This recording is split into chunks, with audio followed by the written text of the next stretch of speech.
green letter. Oh. Okay. Well, welcome to Let's Talk. I'm Denise Rolark Barnes, your host, and I am so glad that you're joining us today.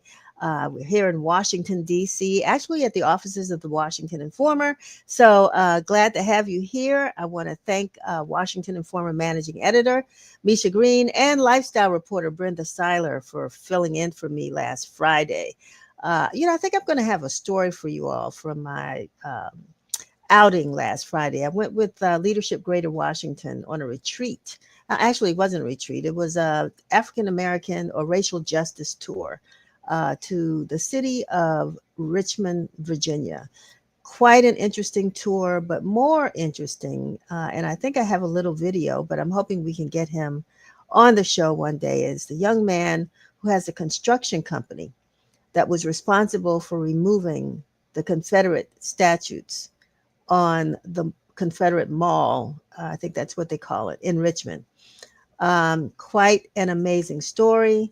And um, I don't want to say much more about that because I want you to hear him tell it himself. Great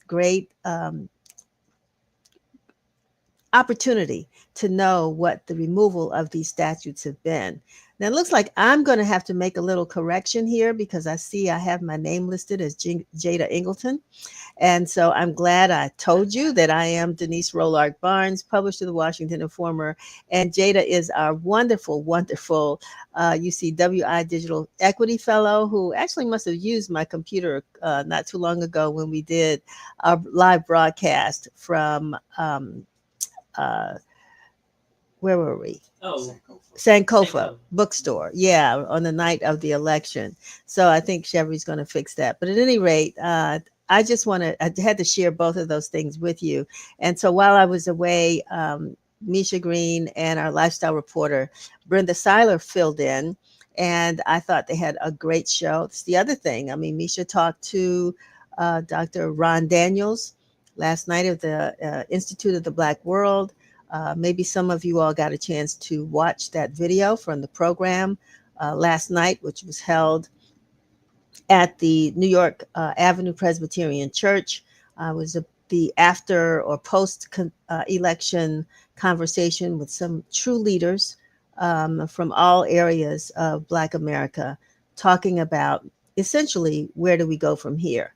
And I do have a little video clip I think I'll share next week about what his recommendation is for how Black America should initially proceed as we begin to lay out our project 2025 and beyond.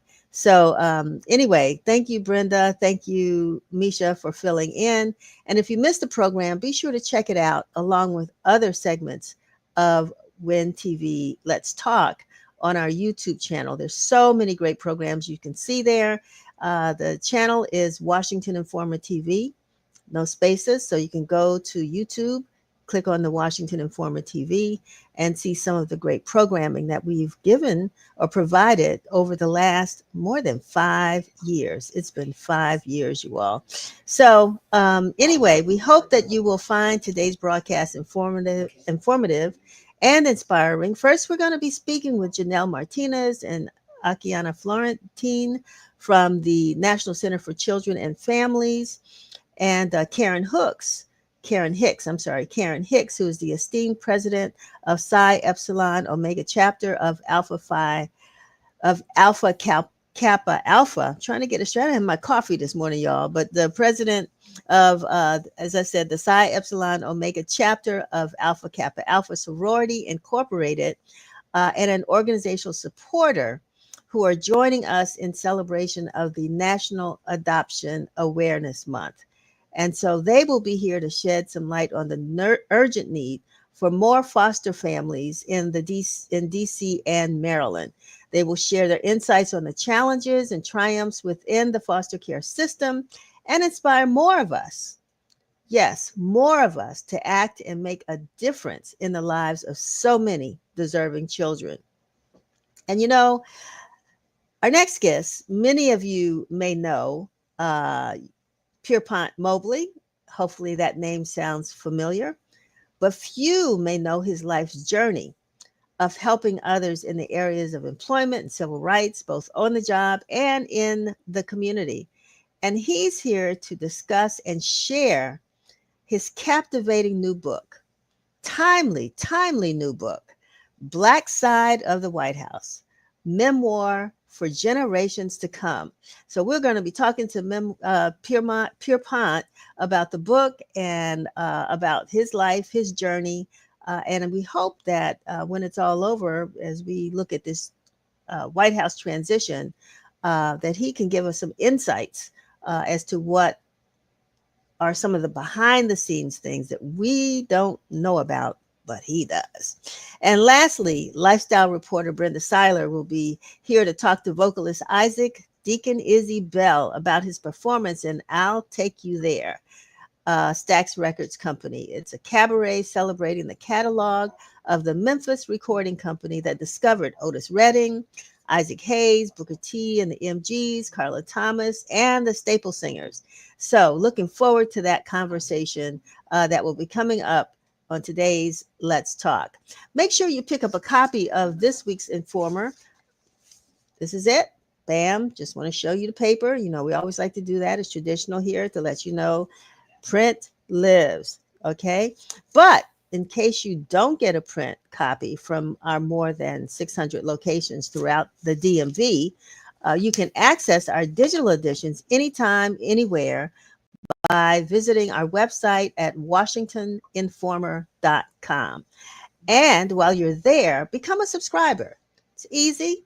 There's a little box that's going to pop up when you go to the website, and all it's going to ask you to do is type in your email address. That's all we need from you. And we certainly hope that you will become a part of the Washington Informer family. We've got a lot to share. Not only do we share news in our weekly issue, but also if you sign up on the website, you'll get the breaking news that we cover each and every day.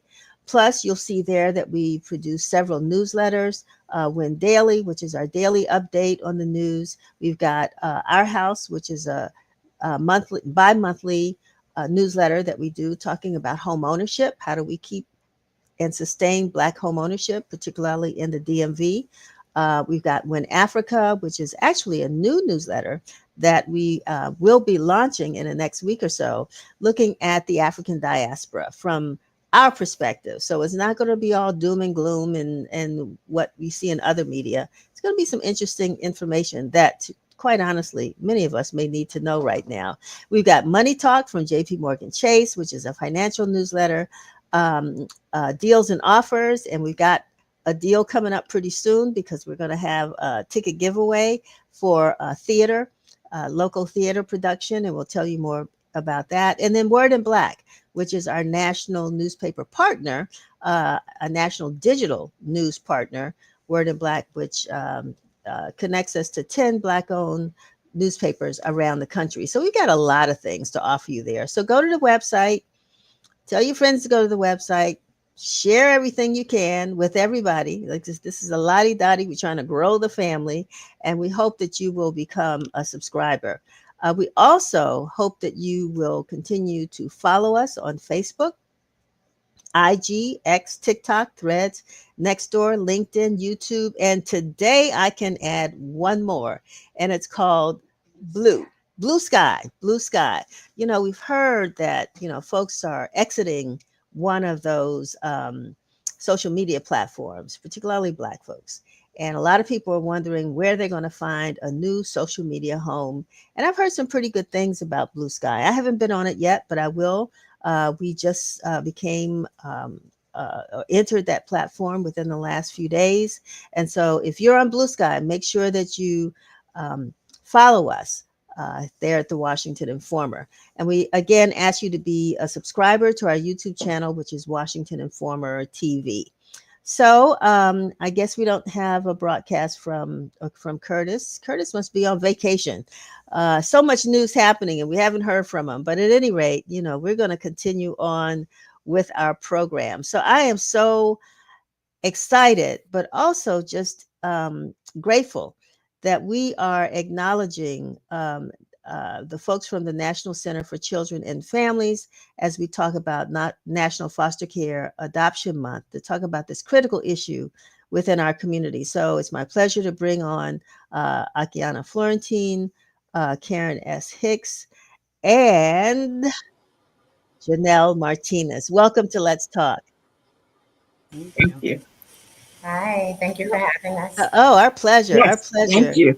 Thank you. So I mean, first of all, introduce yourselves. And Janelle, I'm going to start with you and let us know, kind of how you got into this mission. I call it mission work of working with children that are in need of families. So talk about yourself and how you got to where you are.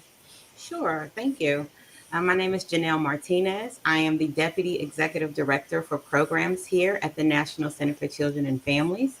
I am a licensed clinical social worker in both the state of Maryland and DC. I got into this work because I used to do this work. I'm a manager now, but I used to do this work as a social worker with children in foster care in DC. I come from a big family. I know what it's like to have all these wonderful supports around you. So my heart just felt really driven to go into a field to kind of impart what I had growing up to children who really don't have that. Wonderful. And Akiana, go to you next. Yeah, thank you. My name is Akiana Florenton. I am the Director of Foster Family Recruitment, Retention, and Training at the National Center for Children and Families.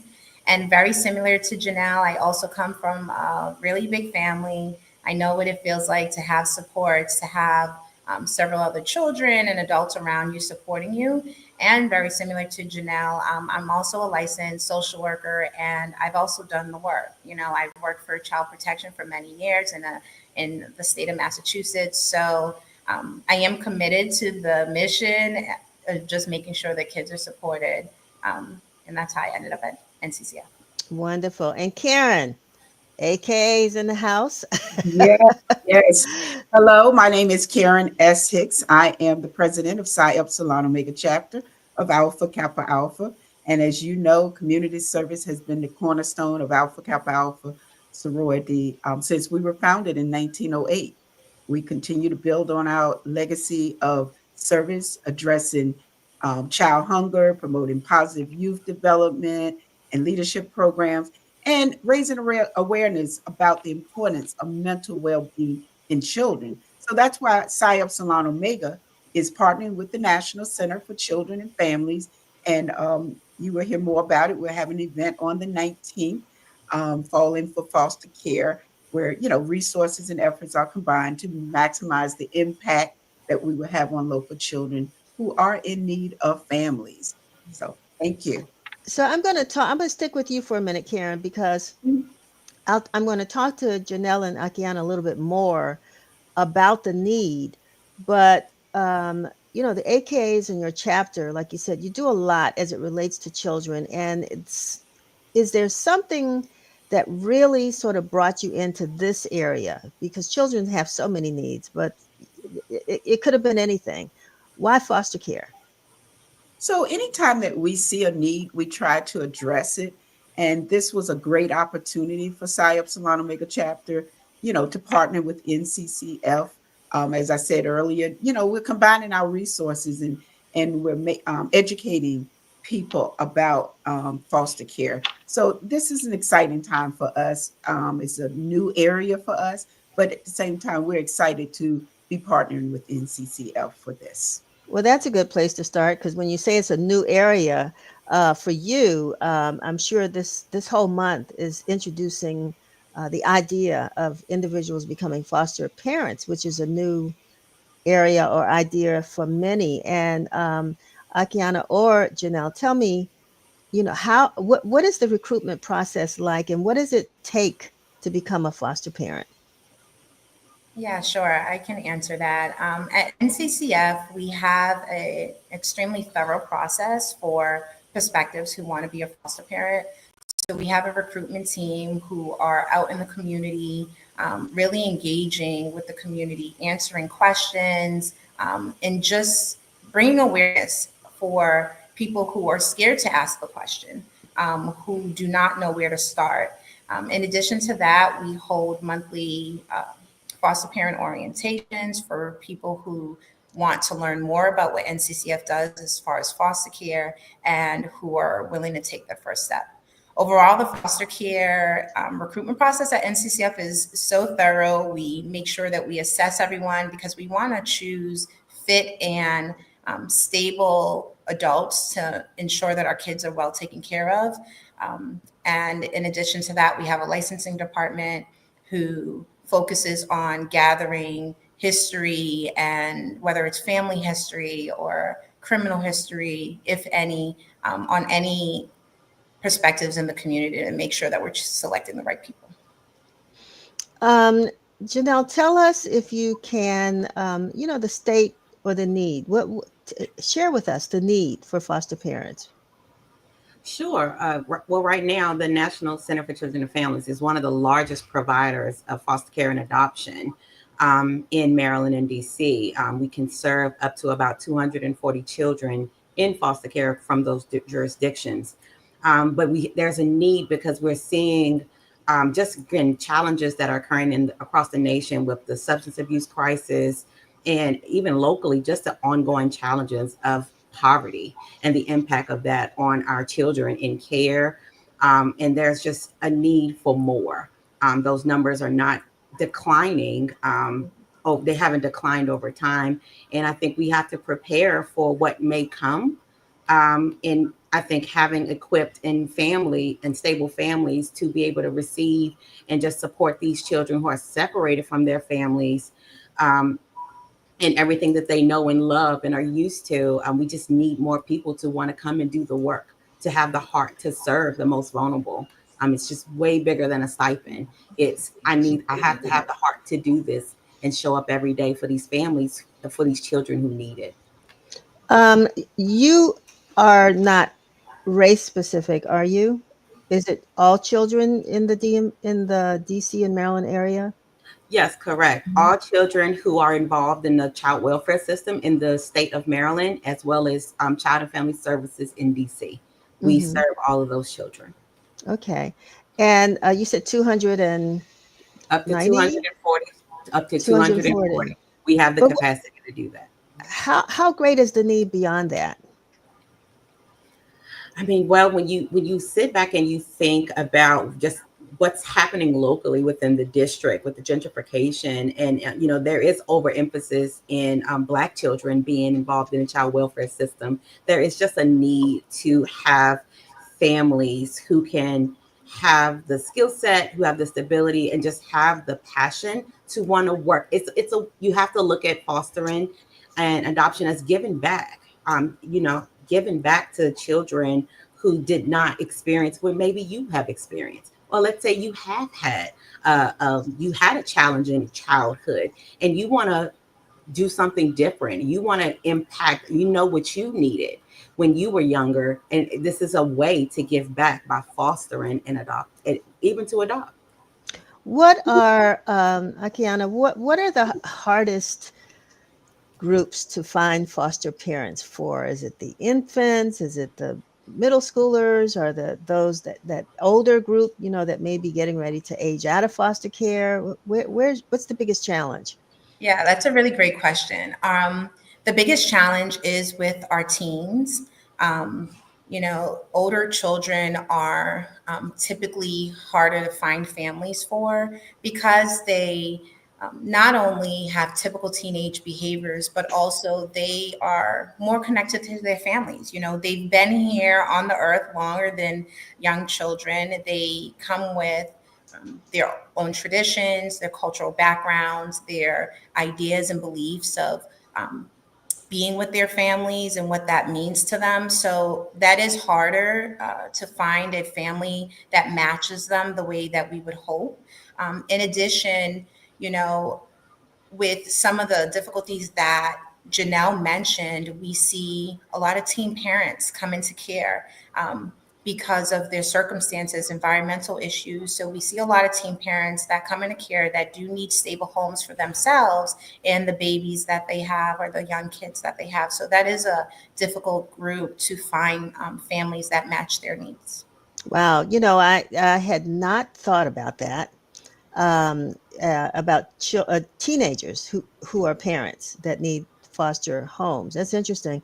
We used to work with an organization. The founder has now deceased, which had the National Association of Former Foster Care um, uh, Children, and these were the ones that had aged out. That group between 18 and 21, who are not ready to be adults yet, who need a place to live, but yet they still have the challenges of, um, trying to survive on their own. Um, Karen, I want to bring you in because what was the biggest thing that sort of surprised you when your chapter got into this work? Well, as I said, this is a new area for us. We didn't know a lot about it, but of course, as We're not people hearing you so well. I'm not sure what's happened to your sound. know, can you hear me now? Yeah, it's much better. Okay, I apologize. I'm not sure what happened. As I said earlier, this is a new area for us. And so, we are always looking at the well being of children. So we just wanted to learn more about it. And this was also a great opportunity for us to provide service in this area with the event that we partnered with. So we're excited about it. We're excited about the event. And we expect that it's going to be a successful event. We already know that it's sold out, um, and we know that it's inspiring when others talk about the stories and have discussion about becoming foster parents, and just ways of getting the children involved that need foster care. So we are, like I said, very excited about this. You keep saying event. So let's Oh, talk about this event. Karen. certainly. What are we getting ready to do to support these children? Okay, so the event is on the 19th of this month. It's at Busboard and Port. It is sold out, so we're not really promoting it too much. But this event, you would learn more about, becoming a foster parent. Also, we're collecting toys. We're asking the attendees to donate toys that will be distributed at the NCCF's holiday party in December. So, folks, you're having an event. Folks can't come to this event right now because it is sold out, but you're still collecting, as you said, toys. How can folks donate to either your event or to the National Association? How can people be supportive? I know you're looking for foster parents. That's the bottom line. And I'm gonna get back to a question I have for you, Akiana. But how can people be supportive if they are not in a position, they think, to be a foster parent? What else can they do to support the chapter or the organization? Akiana, you want to answer that? Yeah, I can answer that. So there are so many ways to support children in foster care. Oftentimes in recruitment, we will hear from people in the community who will say, I'm not ready to foster right now, or I do not have the resources to foster, whatever that may be space in their home or availability, but they want to pour back, they want to pour into the community to support foster care. And what that looks like, we do have an annual holiday celebration for the children who are in foster care.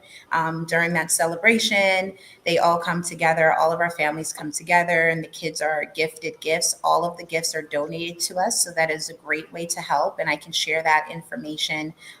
You can always reach out directly to the National Center for Children and Families, and we can also loop Karen in with accepting donations on her chapter's behalf. In addition to that, if you cannot give, because we know that some people may not have the ability to give, we are always accepting volunteers at the National Center for Children and Families. We are looking for people who are great with kids, who can organize, who can set up whatever it is for our events. We have several events in the community all year round. So you can also volunteer to one of the community events if you cannot provide any gifts or attend the event. Wonderful. And the one thing I wanted to ask before I let you all go, because I'm just curious. Um, yeah, we have a question from one of our viewers who wants to know how parents are vetted before they are matched with, with a foster child. What's recommended for parents to be vetted? I guess For, that's the question. Yeah. for foster parents. For foster parents. Yeah. How Yeah, are parents so vetted? we slightly touch base about they are connected to a recruiter who assesses them throughout the way, their needs, their goals of why they want to foster, what their family dynamic is like. That is very much a pre assessment because during the licensing process, families are also studied. By a licensed social worker to really dig deep into what their family dynamic is, like how they can support a child, what age may be the best for them to be connected to, maybe what struggles they have and what areas they may need support and education on. So we do have a detailed process for vetting foster parents to be matched with the youth when a youth is in foster care. Okay. And the last thing I want to ask, which is good, is you talked about frequently asked questions. What is that? Just give me one that people always ask that and give us that answer. We often, in the recruitment department, we often are asked about adoption and what that looks like.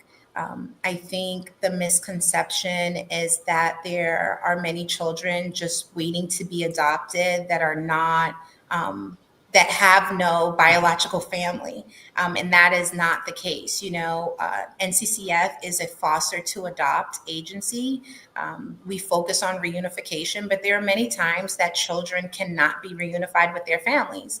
And in those situations, we do explore permanent options for our foster families to see if they can adopt. But they are not children just sitting, waiting to be adopted with the National Center for Families that do not have families of their own. Because even with adoption, every child is tied to their family, their biological family, and should somewhat stay connected to those families. We do want to promote that and support them doing that. That's wonderful. I keep saying this the last question, but I keep thinking of something else. But not too long ago, I had a neighbor actually who had, over the years, had over 12 children that he fostered. When he passed, his funeral was amazing because all of them showed up, and told amazing stories about how he, as a single man, actually fostered these children and got them into college and a whole bunch of stuff. Do you have heroes like that you all celebrate? Heroes or sheroes that you all celebrate?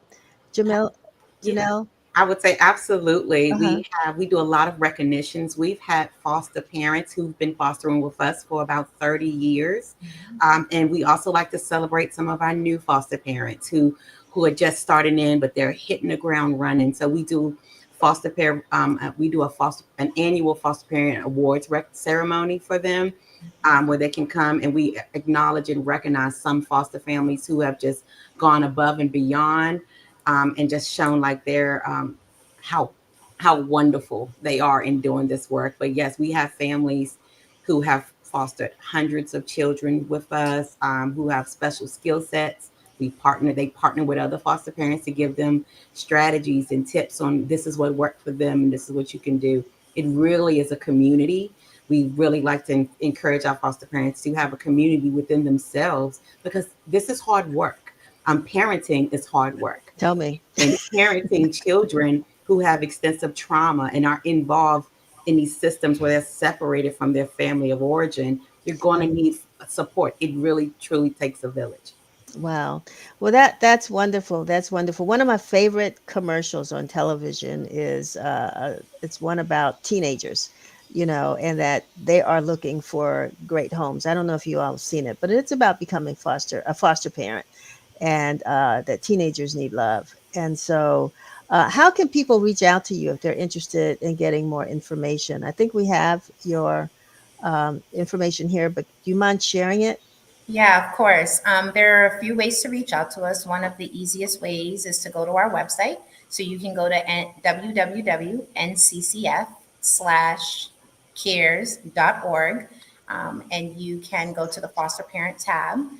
You can also follow us on Facebook, Instagram, um, and fill out an interest form. You can just start from the beginning with just giving your name and your contact information, and myself or someone on my team will contact you just to answer the basic questions that you may have. Wonderful, wonderful. I want to thank you all, and you too, Karen, for bringing the chapter along and supporting this program. Like you said, it's new to you. Next year, you're going to be a veteran, and encouraging all kinds of folks to get involved. So, and finding a bigger venue. I love Bus Boys, but after the show, a lot of folks might want to show up. So, thanks again. Thanks a lot for supporting what you're doing for this much needed this effort. Thank you for having us. Thank you. Sure. Thanks a lot, ladies. Have a great day. Thank Thank you. You you. too. All righty. Bye-bye.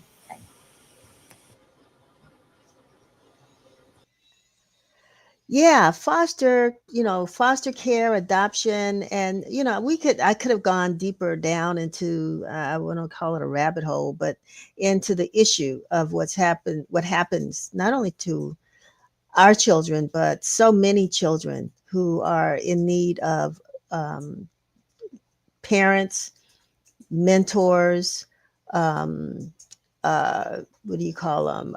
People that help them with schoolwork. What do you call folks like that? I'm having brain freeze. You know, tutors. Thank you, Javon. Tutors. I was at New York Presbyterian Church last night, and there's a program there, an academy, but it's a free tutoring program that they have done for 30 years. And last night they had about 100 DC students that get tutored once a week, one-on-one. And the tutors are volunteers from the local universities, Georgetown, American, Howard, you name it. And they get tutored in the subject area that they need.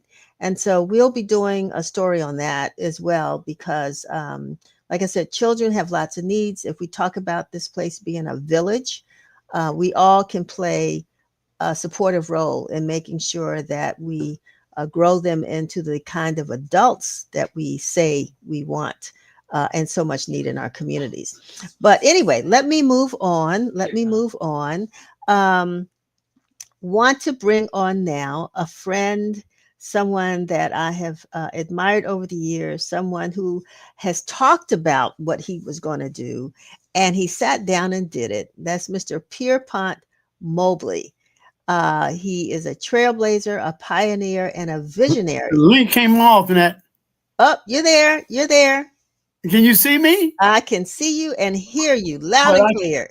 I can't see you. So let me get this thing back on track. All right. Okay. Go ahead and talk. And if you've seen me, you know what I'm about. I do know, and many others do. So, but you're looking great. I mean, in case you were wondering, you look great on. Got your tie and everything on. You look fantastic. How are you doing? Oh, I'm doing fine. Good. I'm doing fine.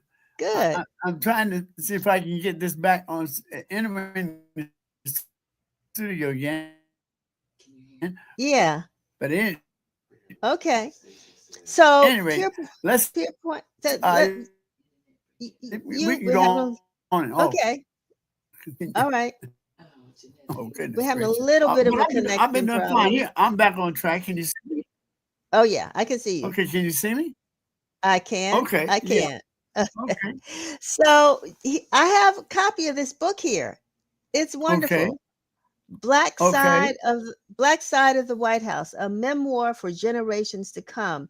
Pierpont Mobley, we know you as, with the work that you've done in the DC area. You've been engaged. Your wife is very, very active with the Democratic Party, Jeanette Mobley. I mean, we know the family, but there are some things in this book. I haven't had a chance to read it, but I know you've got some stories about the White House. Tell us, give us a little bit of your background and how you got to the White House and what your role was there. Okay. I just say originally, I've been a young man from Maryland Avenue, Northeast. uh, I got a chance to work for NSA, which is in Fort Meade, by grace of I'll say my savior. My tutor was next door when my father had passed, and he convinced me to get into government. And so I was in Fort Meade no more than about 5 months until they had a selection open for courier type to go to the White House. And since I'd already worked in the White House, I mean, I'd worked in D.C. and I was living in D.C. In addition to that, I just dropped off the police department. I was a good fit when I was selected on this panel to go to the White House. So of course that's how I got to the White House, as similar as a courier and an analyst. Is he frozen? Yeah, it looks like we're having a little bit. Okay, go ahead. At the beginning, well, what drove me there? Of course, my mother was so proud. Of course, she couldn't believe it. I'm sorry. Go ahead. I'm moving fast. No, keep got going me? because we're just having a little bit of a connection problem, but keep going. So you got to the White House, you were a courier, and what was the other Right. position? I got to the White House. I actually worked for the Metropolitan Police Department before I got there, and so Okay. that gave me a very good inroad. And when I was selected for the job, so when I got I was in Can you tell really quick, what Right. year are we talking about? Let's Oh, add some dates in here. we're talking about 1964. Please don't Okay. fall out. It was long, it was a long time. I was a young fella, just coming out of high school, all that. But what got me into personnel was that during that period of time, the Civil Rights Act of 1964, and we can go to about 5 or 6 other acts during that same time.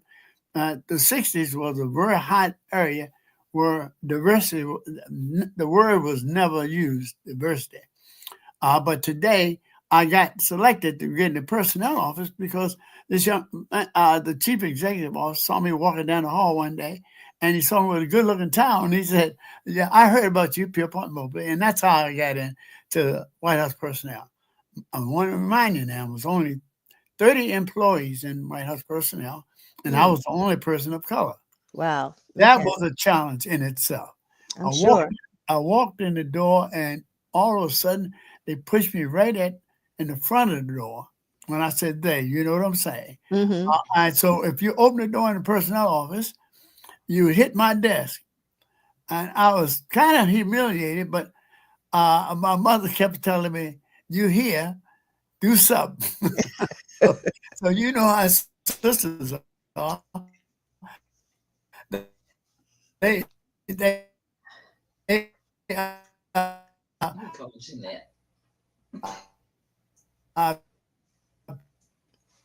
I am just so upset because I really we want to can't. hear this story. What we going to do without our sisters? I tell you. Right. Okay.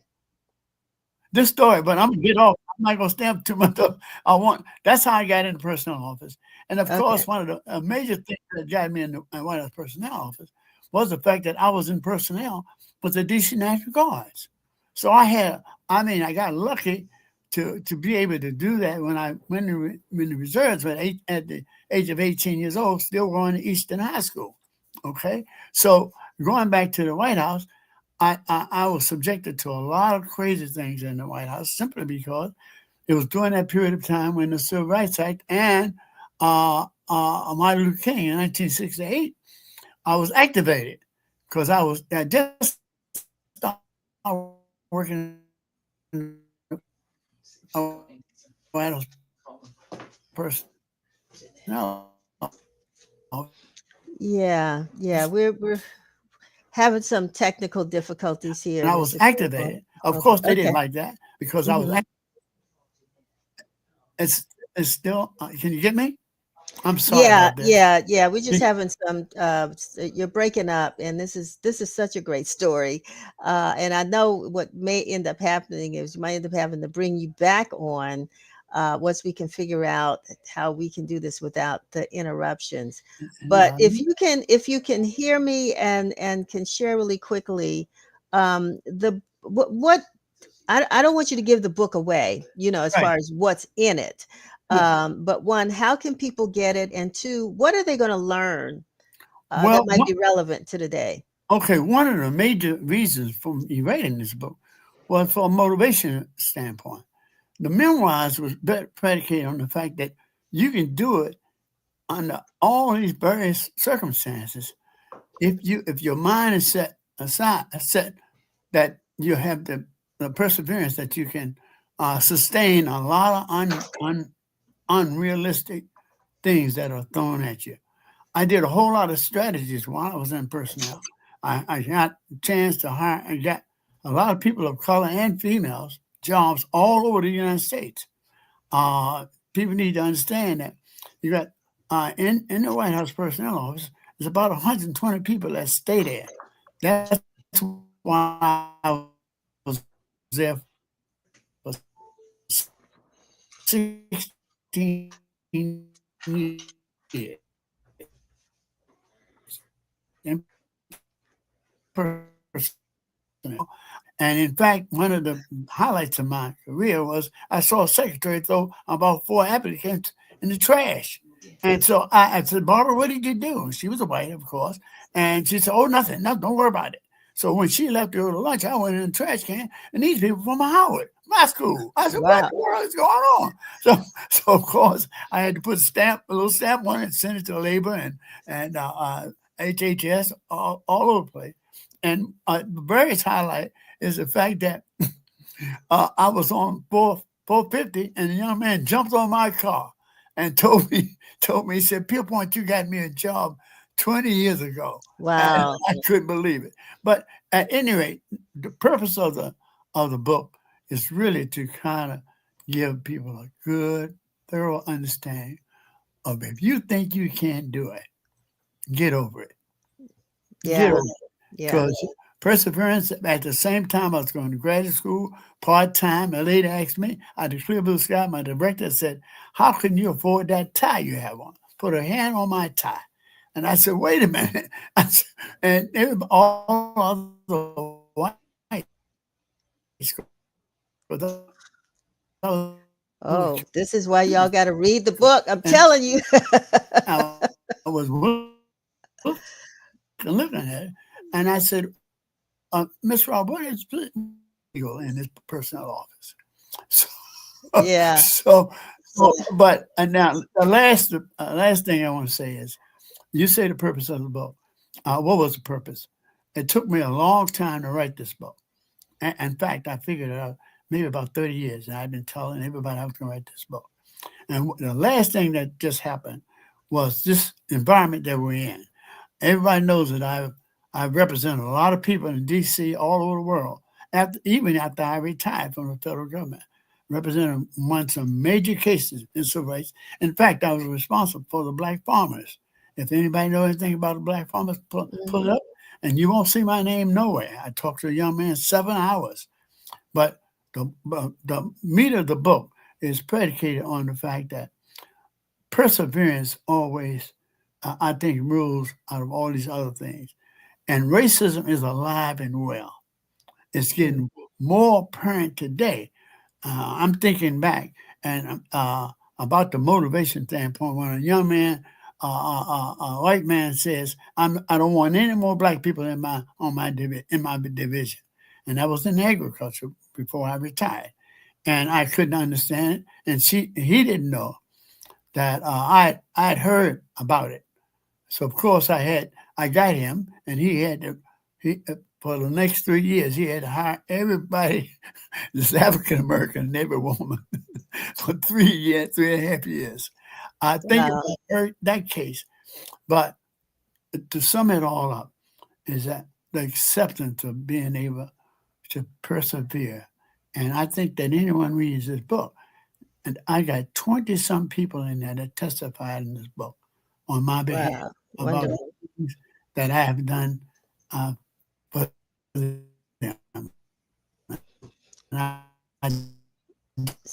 So, Mr. Mobley, what we're gonna do, since we're having technical problems, and Stacey Brown, who works with us, to have the opportunity to finish the book, God bless you all. If it's in, you can call me on 202-236-7400.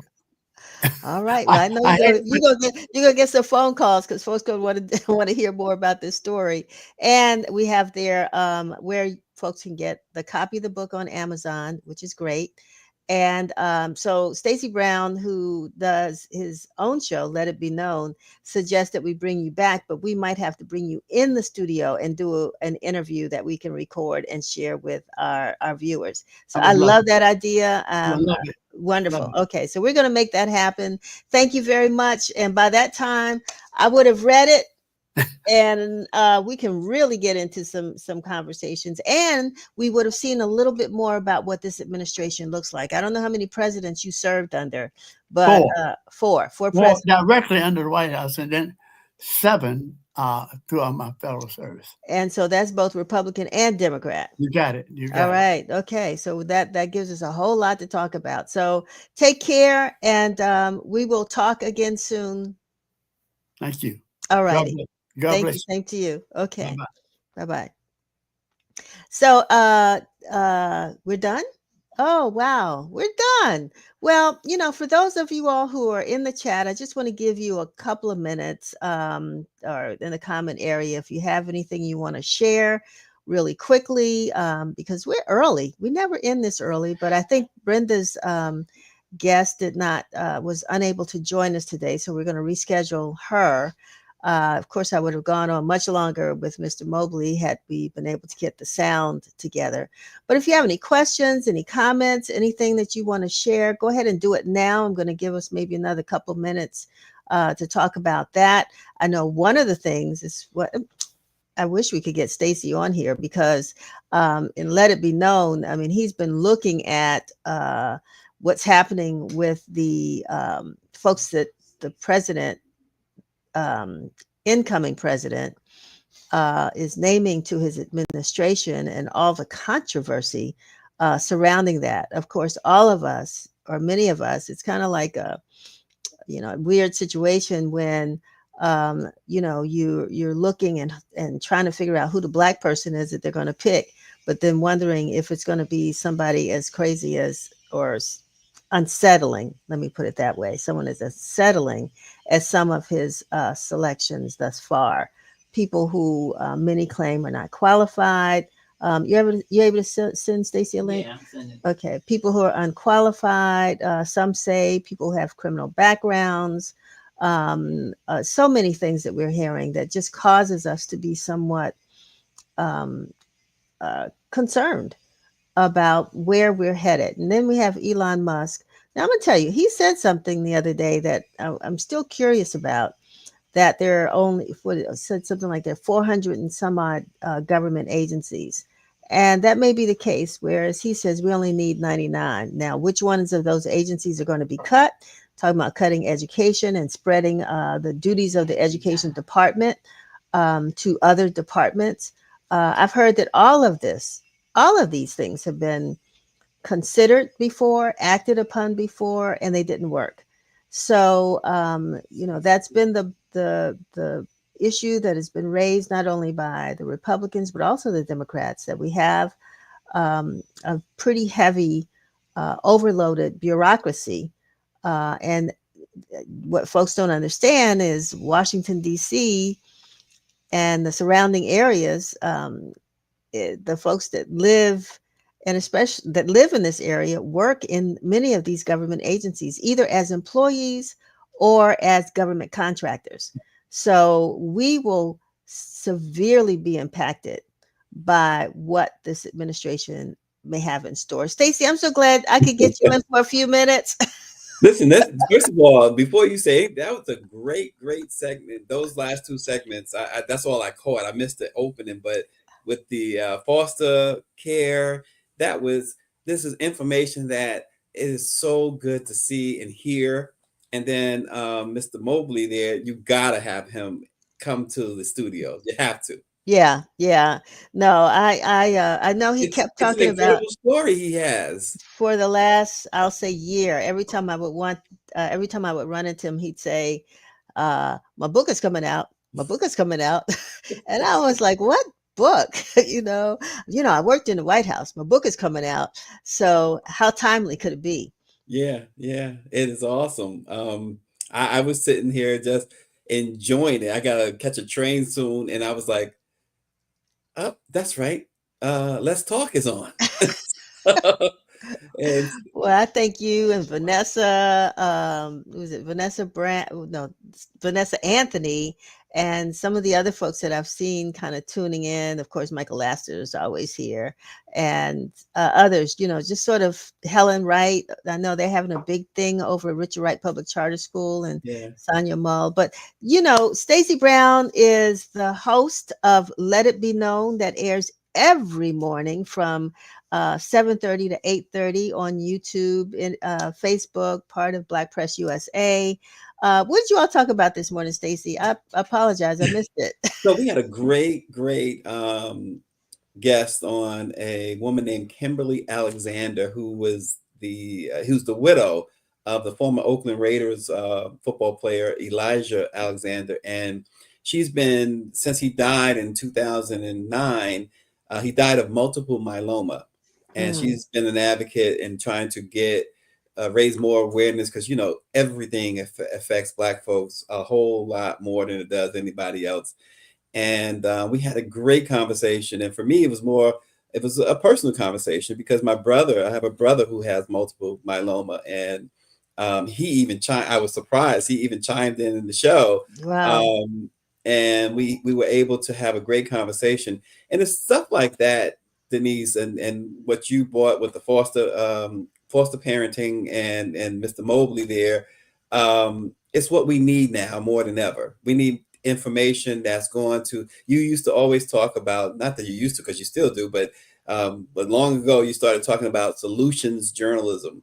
And I now am gaining more of an appreciation for that than ever before. And I hear other people talking about it, but every time I think of it or hear about it, I think about you, because you, to me, was the originator of that phrase, even though I know somebody else may have said it before you, but for me They personally, did. but the originator. And Right. it makes sense. We're at a time now where everybody's even those who have cast their votes and for this incoming administration, even they are now feeling unease, or a sense of uneasiness. So, and certainly Black folks as a whole are feeling let down, discouraged, disappointed, angry, and betrayed, and so much more. So we need to provide information that's going to give them something during their day now, to just kind of give our viewers, our readers, our listeners something that they can really take to work with them, or go to school with, or whatever with, and say, okay, I can use that information. It's not all about Donald Trump. It's not all about the craziness. And you mentioned the appointments. The appointments show you that, hey, this is the circus have come to town, and it's here for at least 4 years. Right. Well, one of the things, if you go back to the solutions journalism part to this, I always used to, when I heard that phrase the first time, I said, from the time the first Black newspaper was published in 1827, the Black press has always been engaged in solutions journalism. We just didn't have a name for it. Right. But it was, it was stories and examples and resources from folks who had escaped slavery, because you remember 1827, slavery was still in existence. Mm-hmm. And so from the days of slavery to once the 14th Amendment, that allegedly freed the slaves, to Reconstruction, all of that, we were writing stories about how you survive. How do you make it? I mean, we weren't talking about slavery. We knew what that was about. We had to talk about what would life be with outside of that. How do we build communities? And we did. That's what we talked about. That's what I experienced in Richmond. What Black folks did to build communities. There you go. And that's the thing too that kind of drives me, and sort of kind of, and I talked about this morning too at the top of the show, just kind of drives the anger I have about certain things, not necessarily about the election. It is what it is, but it's the response or lack thereof. In 1827, March of 1827, Rushworm and Cornish, while slavery was going on, Yeah. said, "We wish to plead our own cause." And that was the mantra, and is what the Black press for almost now 200 years have lived off of.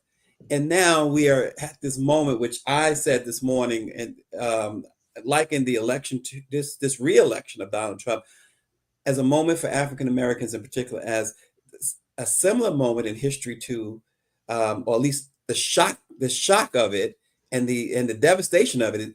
King was killed, right? 9/11 happened. Jim Crow happened. This is all of that, right? This is that moment, and this is where I feel like leadership. I talked about you and Misha Green, the editor of the Washington Informer. We talked about you guys on the show the other day, and the reason why we talked about you guys, you and Misha, was because you took your staff into a meeting and you allowed. Misha said, "Everybody, give me a word. How you're feeling these last couple of days." You listened, and you gave them a platform and that space to talk about and get it out. Because Misha said, "Get it off, get it out of your chest now, get it off your chest now." Because we got work to do. Right, because we got work to do. And for any organization, whether it's a newspaper, newsroom, news organization, or business organization, Black organization, that have not done that, if you are the head of that organization, if you are the leader of that organization, and you have not done that, then you have failed your people. And you and Misha have not done that. And I applaud you. We talked about that on the show. I know that the chair of the NNPA had a meeting yesterday with publishers. There were surprisingly, and I hate to say it that way, but surprisingly, there was a lot of publishers on that call. I mean, we had not nearly enough, but it was more than what I had expected.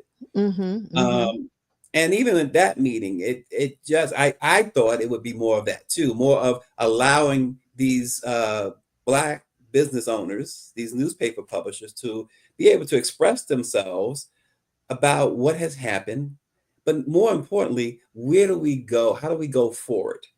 Right. And I think that's the important thing. That's solutions. How do we go forward? Well, I'm going to tell you, Stacey, it's happening everywhere. I've been to 2 or 3 meetings this week, and they weren't just with Black folks. I mean, they were with nonprofits. They're with other news organizations. Everybody is really trying to assess, even if they were in support of this administration, they're still trying to assess what's coming.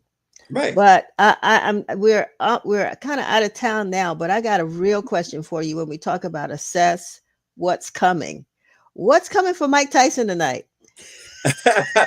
I'm hoping, and we talked about that this morning too on Let It Be Known. I'm hoping that it's, regardless of what happens, even if he annihilates Jake Paul, I'm hoping that that's it. He takes the money and just go. He's 60. He's almost 60 years old. I know. Come on. And I tell you what, win, lose, draw, no matter what happens at that ring, this guy's gonna walk away with a boatload of money. Well, the only thing I'm gonna have probably is a bunch of popcorn in my lap as I make it and eat it. Into that type of violence? I can't help it. I grew up. I love boxing. I really do. I expected that from Chevry, not you. Chevry is the violent type.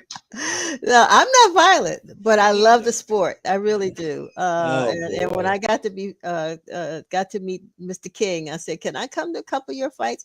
Actually, when I went to law school, that's what I really thought I might do, is to get out, do sports law and represent boxers. Oh, that was my thought. Dr. Calvin Rolark probably didn't know what to do with you, did he? Well, he loved me like a father. Like a father should, right? Like a father should, yeah. Whatever she chooses. I sent her to school for law school, and she winds up running a newspaper. It's unbelievable. These things, we cannot control our children. He did. But anyway, Stacy, thank you. Safe travels. I know we were scheduled to meet. I haven't heard anything, so safe travels. Yes, And I'm going to Madison Square Garden, my second home tonight, and I have to get in as many Knick games as possible because things are getting real tight around here. yeah, So you got to enjoy it while you can. yes, that's right. That's right. Enjoy, enjoy. Safe Take travels. care. Thanks for having me. All righty. And folks, thanks for joining us here on Let's Talk. We'll see you next Friday, same time, same place. As Chevy says, bring the energy, bring the smiles, bring the questions, bring the comments, and look to talk to you. Have a great weekend. So long.